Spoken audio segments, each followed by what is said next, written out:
আমি বাড়িতে নামাজ পড়ি, আমার ইমাম পছন্দ না, আমি বাড়িতে নামাজ পড়লে নামাজ হবে কিনা? অনেকে এই রোগের রোগী আছেন, বলে ইমাম সাহেব পছন্দ হয় না, কার পিছে নামাজ পড়বো, এই জন্য বাসায় একলা একলা নামাজ পড়ে। আছে না এরকম?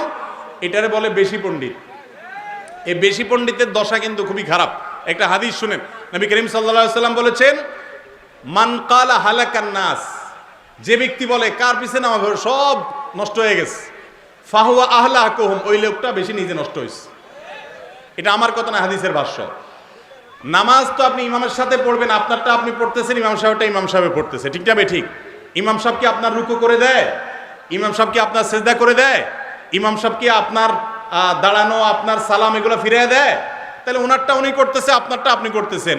ইমাম সাহেব যদি কোনো ক্ষেত্রে হয়তো ধরেন ব্যক্তি মানুষ, তো তার একটা ভুল আছে, তার ভুলের দায় তার উপরে বর্তাবে, এর কারণে আপনার নামাজ হবে না, এমন কোনো মাসআলা নাই। আল্লাহ তাআলা আপনাকে জিজ্ঞাসা করবেন কিয়ামতের দিন যে কোরআনে তোমাকে, হাদিসে তোমাকে জামাতে নামাজ পড়তে বলা হয়েছে, ওয়ারকাউ মা'আর রাকিঈন, রুকুকারীদের সাথে গিয়ে রুকু করো, একা একা না, জামাতের সাথে নামাজ পড়তে বলা হয়েছে, তুমি জামাতে কেন নামাজ পড়লা না? কি জবাব দিবেন? ইমাম সাহেব যদি অন্যায় করে তার পিছনে নামাজ পড়তে হবে। তবে হ্যাঁ, মসজিদ কর্তৃপক্ষের দায়িত্ব এরকম ইমামকে নিয়োগ না দেওয়া যে ইমাম নিজে বড় ধরনের কোনো অন্যায় বা গুনাহের কাজ করছে।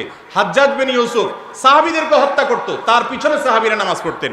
বিধায় কোনো ইমাম ভুলভাল করছে এরকম অজুহাত দিয়া তার পিছনে নামাজ না পড়ে একা একা নামাজ পড়া যাবে না। তবে হ্যাঁ, ইমাম যদি শিরকে আকবরে লিপ্ত হয়, কুফরি করে, ইসলাম থেকে খারিজ হওয়ার মতো কাজ করে, তাহলে তার পিছনে নামাজ পড়লে নামাজ হবে না, তখন ভিন্ন মসজিদে নামাজ পড়তে হবে, একা একা তারপরেও নামাজ পড়বেন না।